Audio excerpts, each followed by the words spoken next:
Përshëndetje nga ky episodi 8 i Class Real Estate.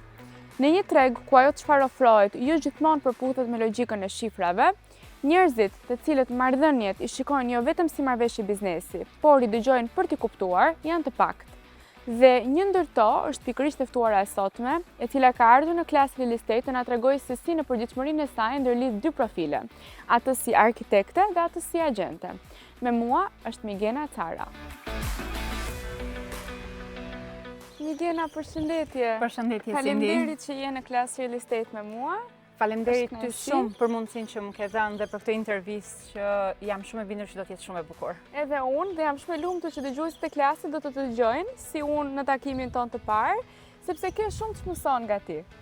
Dhe në aspektin profesional, edhe në elegancën tënde, në qëndrim, në sjellje, po dhe në investimin që ti bën tek vetja.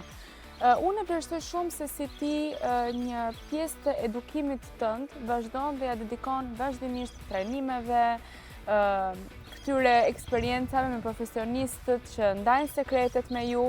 Sa mendon ti që zën profesionalizmin e një agjenteje kjo pjesa e të marrit dhe të dëgjuarit akoma? Për mua është pika më kyçe e gjithë eksperiencës time, por gjithashtu edhe suksesit tim. Jam trajnuar që ditët e para që kam filluar real estate-in, edhe pse kam studiuar shumë për dekën që unë kam mbaruar. Më bëjnë dhe fëmijët e mi, vajzat e mia patutat dhe më thonë, akoma do të studiosh mami? Dhe unë nuk lodhem asnjëherë, duke lexuar, duke mësuar dhe duke qenë gjithmonë një hap para me trekun apo me risit që ajo të ofron.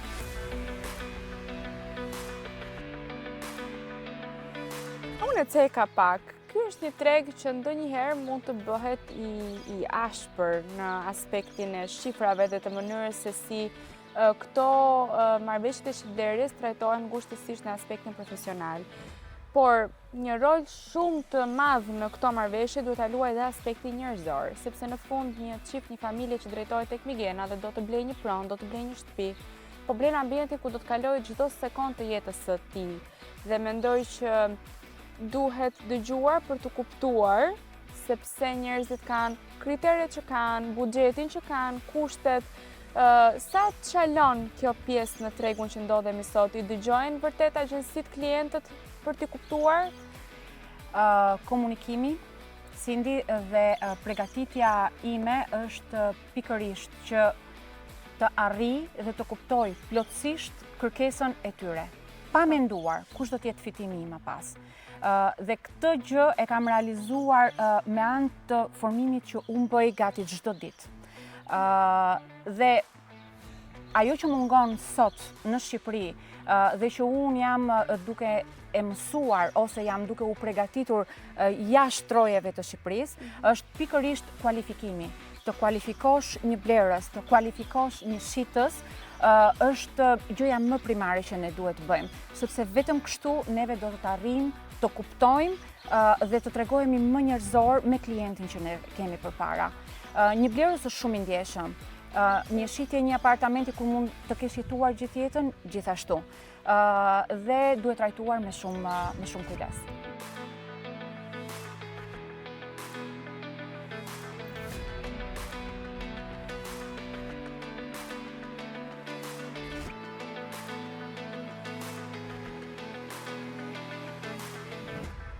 Lidhur po prap me këtë bisedën që kishim pak më parë për komunikimin. Unë të paktën e kam shumë të rëndësishëm këtë aspekt. Mendoj që kur nuk ke një kimi sa i përket komunikimit, është e vështirë që ta çosh më tej një hap që siç e tham është më i rëndësishmi i jetës tënde. Nëse diçka nis me një ndjesi jo fort të mirë, mendoj që kur çalon prej fillimit është e vështirë që të marrë një rrjet tjetër më vonë. A mendon se formimi jot primar, që është arkitektura, ti ke studiuar arkitekturë, edhe është diçka shumë e bukur se si i ke ndërlidhur me kohën të dyja këto profile. Mendon se kjo të ka ndihmuar edhe në këtë profesionalizmin tënd në komunikim? Përveç komunikimit, për mua bëhet shumë më e thjeshtë dhe bëhet shumë më e lehtë për blerësin kur unë e prezantoj ato. Pasi të kesh studiuar për shumë vitesh hapësirat, ndriçimin, është ai element të cilin përmbush atë profilin tënd, po. Në një blerje apo në gjithçka do të thoja unë. Patjetër, deri diku ka qenë arkitektura ajo që më ka shtyrë që unë të jem prej 4 vitesh në tregun imobiliar dhe të jem një konsulente ose të paktën mundohem që të jem ekselente në atë që bëj. Unë mendoj se je. Shumë faleminderit. Dhe në fakt, lidhur me këtë bisedë, kur ti shkon dhe prezanton një pronë si një arkitekte së pari dhe më pas si një agjente, mendoj që kjo ndihmon edhe klientin të mendoj, siç thonë amerikanët, outside the box, jashtë një kutie dhe jashtë kornizave të asaj çfarë është e dukshme dhe e kuptueshme për syrin, sepse informacioni që ti ke është informacion që unë si një njeri, një profili tjetër nuk e kam dhe përjetoj kam nevojë ta kem. Por kur ti bën një tur me një agent që të tregon brenda atyre kornizave të dukshme, pra shkon jo për tej eksakt pyetjeve bazike, ndërsa ti shkon edhe për tej konsultës bazike që mund të ketë një klient me agentin. Të ka ndihmuar kjo ty deri tani në ushtrimin e profilit si agjente, pra e gjen këtë profilin tënd si arkitekte të rëndësishëm për ta bashkuar me këtë si agent? Unë do të them një sekret të vogël. Asnjëherë nuk prezantohem si arkitekte, të paktën te klientët të blerës apo qoftë ata të fshitës. Unë prezantohem si konsulente imobiliare, por sepse kam atë dëshirën që kur e prezantoj diçka, ata ta arrin dhe ta kuptojnë këtë gjë. Dhe mund të them që 99% ato arrin ta kuptojnë dhe thotë një shumë mirë hapësirat, mos valli arkitekte dhe aty unë miratoj praktikisht edhe profesionin tjetër që kam. Kështu që në këtë lloj mënyre veproj apo sigurinë apo plotësimin e një hapësire ndoshta që atyre mund t'i duket e pashfrytzuar.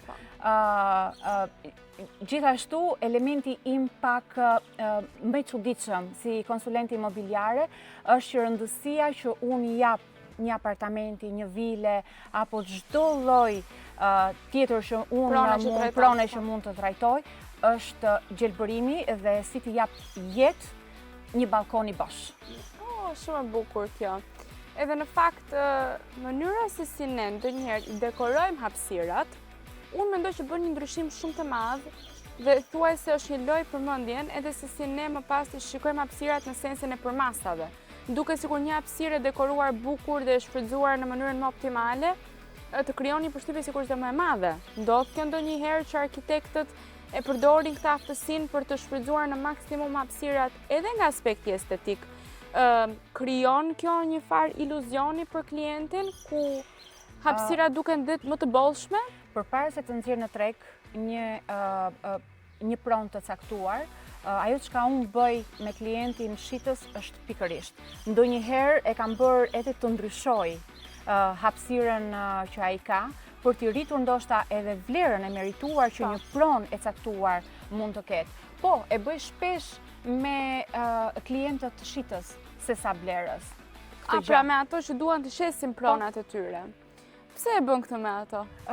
Sepse kur të vi blerësi gjithçka duhet të jetë perfekte. E kuptoj. Të ketë sa më pak elemente për t'i ulur vlerën asaj prone që unë jam duke trajtuar. E kuptoj dhe shumë e drejtë, sepse sa më shumë pikpyetje të ketë një blerë, sa aq më i vështirë bëhet ai ekuacioni për ta finalizuar pastaj dhe shitjen. Patjetër.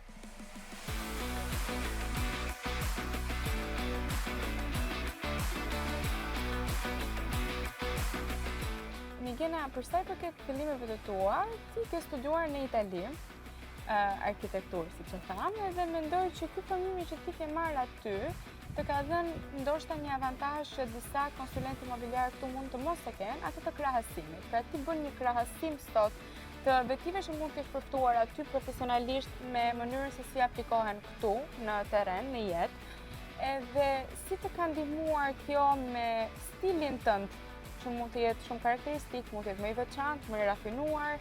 Si ke aplikuar ti ato njohuri që ke marrë aty, këtu në punën tënde në Shqipëri tani pas kaq vitesh? Po, siç e kemi biseduar edhe bashkë apo të kam treguar kur jemi takuar herën e parë, unë është pak shumë e çuditshme sepse kam studiuar në Itali, jam kthyer në Shqipëri. por dhe pse jam kthyer, duke nisur një profesion të dytë do ta quaja, shumë të bukur, unë vazhdoj edhe studioj përsëri atje. Jam pjesë e një organizate që quhet Mike Ferry Organization Italy dhe ndiqem prej një viti e gjysmë. Po themi me një coach të dedikuar, është mendoj investimi më i mirë që mund të kem bërë deri më sot. Kjo ka qenë pika kryesore e imja që që shumë të tjerë kanë nisur karrierën e tyre si konsulent imobiliar shumë më herët se sa unë, ndërsa unë kam 4 vite, por di të them që kjo gjë në të cilën mund ta them me plot bindje, jam agentja e vetme shqiptare, që jam kliente e Mike Ferryt Italy, dhe duke ndjekur 21 pikat e tij në mënyrë shumë të ndërgjegjshme, më ka bërë edhe që sot, edhe pse 4 vite, të dukem sikur kam një jetë të tërë që unë e bëj këtë profesion. Ky depërtimi jot në treg ka qenë ndonse i shpejt, shumë i suksesshëm. Pra ti ke 4 vite që trajton këto marrëveshje të shitderit sa i takon pasurive të paluajtshme, por ke depërtuar në një mënyrë shumë të stabil, të qëndrueshme dhe suksesshme në treg. Si ndihmon përzgjedhja e pronave që ti trajton, sa selektive je ti të këto prona që trajton, në atë selektimin që vjen pastaj automatikisht edhe të klientëve. E ke ti këtë prioritet, ndoshta pronat rezidenciale përpara atyre komercialeve, apo si e bën ti këtë përzgjedhjen e pronave dhe të klientëve që trajton? Është pyetje vërtet shumë interesante. Unë jam e fokusuar sepse mendoj që çdo tipologji pronash nuk trajtohet në të njëjtën mënyrë. Jam pothuajse 90% rezidenciale, vila, apartamente dhe shumë pak të kategorisë tjetër. Jo sepse unë nuk e kam aftësinë apo të jem një konsulente po aq e mirë edhe për kategoritë e tjera të pronave, por ju a them me bindje të plot dhe nga studimet që unë kam bërë, që një agent apo një konsulent i mirë imobiliar, apo si që quaj unë të jesh excelent, duhet të fokusohet në një specifik. Dhe prandaj zgjedhja ime ka qenë kjo. Duke e thurur edhe me arkitekturën, më vjen më natyrshëm dhe ndihem shumë e sigurt pikërisht në apartamente. Po. Mendoj që ti ndoshta edhe më tepër se kushdo, duke qenë që kjo është përditshmëria jote dhe profesioni jot, e ke vënë re dhe vazhdimisht e vë re ndryshimin që po puson Tirana në aspektin e real estate-it, pra në ndërtimet, në kullat, në rezidencat e banimit, në hotelet e mira luksoze. Si të duket ty kjo fytyrë e re e Tiranës? Unë do të thoja që Tirana apo e gjithë Shqipëria, sepse flasim dhe për resorte shumë prestigjioze,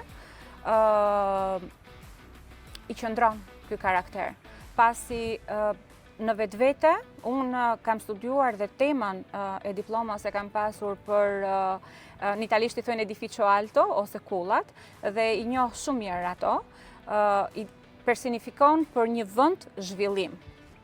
Dhe duke qenë se jo për mua, por mendoj për shumë njerëz, Shqipëria është në zhvillim, dhe kjo i jep identitetin që Tirana apo çdo vend tjetër bregdetar meriton. Duket sikur ndërsa arkitektura ecë, ndërsa kullat shtohen në numër, të ardhurat në raport me çmimet ngelen po ato. Dhe duket sikur çmimet rriten në një mënyrë jo shumë lineare apo jo shumë të kuptueshme sa i përket të ardhurave. E gjen ti me vend këtë bumin e çmimeve dhe e gjykon dhe ti si një pjesë tjetër e konsulentëve që nuk do të ketë një rënje, përkundrazi do të ketë dhe një rritje më të madhe? Nëse do të jem reale, unë gjithmonë i bazohem statistikave, jam shumë analitike, qoftë edhe në tregun dhe ecjen e saj. Do të thoja që është një bum shumë normal, që shumë vite më përpara e ka përjetuar SBA-ja, më pas Italia dhe ja ku jemi ne sot.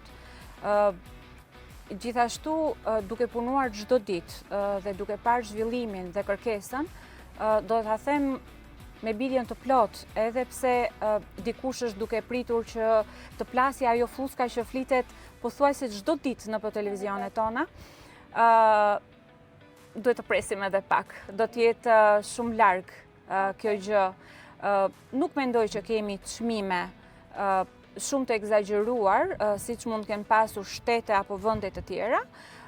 Thjesht ndodhi pak shpejt, por ka filluar stabiliteti dhe mendoj që tregu do t'i ofrojë gjithçka të gjithëve.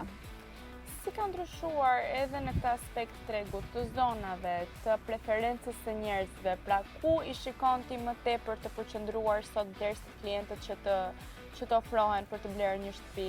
I shikon drejt periferive, i shikon drejt qendrës, edhe tipologjia e banesave që përzgjedhin. Komplekse vilash po shikojmë pafund.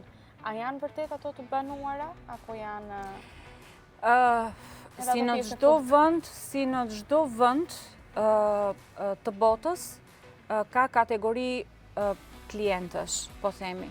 Shumë vite më përpara, nga sa kam dëgjuar nga konsulent që kam punuar shumë vite para meje, ka qenë epiqendra, po themi, bloku. Sot nuk është ajo. Sot, sepse ajo qëndron është dhe ka krijuar stabilitetin e saj. Kështu që patjetër që bumi që do të vi më pas, ose që do të kemi në vazhdimsi, do të jenë periferit, ose zona ime që ndoshta nuk e di duhet ta them apo jo, siç është liçeni i thatë, që ka një rritje dhe e justifikon vlerën për të cilën ka psuar edhe ato përqindjet e saja në rritjen e çmimit. Ndoshta ofron atë qetësinë edhe gjelbërimin që nuk e ofron një pjesë e madhe e zonave në Tiranë? Ndoshta edhe pikërisht, patjetër, por edhe infrastruktura e ndihmon atë që t'i rritet vlera në një kohë shumë të shkurtër. Por në vitet në vazhdim, unë nuk do t'i quaja periferi, sa do t'i quaja Tirana e zgjeruar. Patjetër, është pjesa e Astirit, do t'jetë shumë e çuditshme dhe deri diku unë kam qenë shumë skeptike pjesa e Paskuqanit. Sepse ne duhet që t'i ofrojmë shërbimin dhe t'i japim shërbimin të gjithë njerëzve. Jo vetëm atyre që kanë mundësi të blejnë vila apo resorte të caktuara, por dhe njerëzve të thjeshtë që duan të kenë atë apartamentin e tyre. Patjetër. Ne këtë zhvillimin e Shqipërisë po shikojmë edhe për te Tiranës, duke qenë që Shqipëria edhe po tërheq turist, po tërheq vizitor. Jemi aktualisht një zonë që përpara 5 viteve, 10 viteve nuk do ta kishim menduar këtë zhvillim. Po, dhe pikërisht unë këtë do doja që ta theksoja shumë. Pasi kemi një Bregdet shumë të mrekullueshëm dhe ndoshta kur nuk mund ta them, por dhe zonat që neve nuk kemi imagjinuar kanë marrë një zhvillim të jashtëzakonshëm. Ashtu siç do të përmendja edhe Gjirin e Lalësit, që është një ndër zonat që ka marrë zhvillim dhe ne, ose më saktë unë, si agenti imobiliare jam shumë e fokusuar, duke studiuar edhe jashtë, kam një portofol shumë të gjerë me turistë të huaj apo dhe blerës, të cilët ndoshta nuk e njihnin, por njohin vetëm pjesën e jugut, po themi, por përveç jugut, unë do të theksoja që dhe kjo ku jemi ne sot është një ndër zonat më të bukura dhe më të zhvilluara që ne kemi aktualisht. Migena, unë të falenderoj shumë që ishe me mua sot, ishte kënaqësi edhe jam e bindur që ishte kënaqësi edhe për dëgjuesit e klasit, që morën pak nga eksperjenca jote dhe nga sekretet e tua profesionale. Cindy, edhe unë do të falenderoj vërtet shumë për mundësinë që më ke dhënë dhe pse jo të jem edhe sado pak frymëzim për agjentët e ri të cilët të mundohen sado pak të ndjekin rrugën që jam duke ndjekur unë sot.